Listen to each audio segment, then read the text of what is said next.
உத்தமமாய் என்னை பின்பற்றின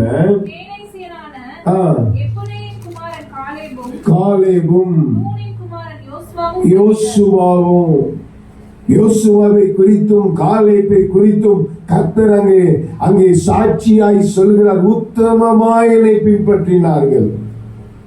சீஷர்கள் என்று சொல்லுகிறோம், இயேசுவை பின்பற்றுகிறோம் என்று சொல்லுகிறோம். கிறிஸ்டியன் அப்படி என்று சொன்னால், கிறிஸ்டியானிட்டி என்று சொன்னால் இயேசுவை பின்பற்றுகிறவர்கள், குருவாகிய இயேசுவை பின்பற்றுகிறவர்கள்.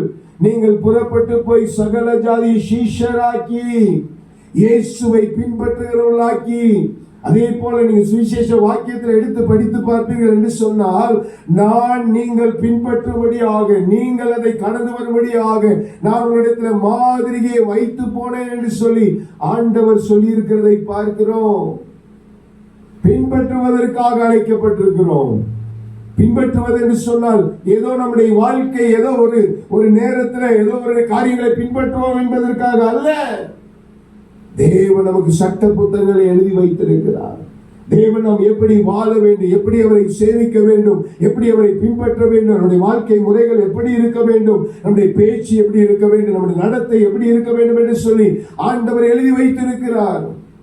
பூமியில இருந்த பொழுது அவர் வாழ்ந்து காண்பித்து சென்றிருக்கிறார்.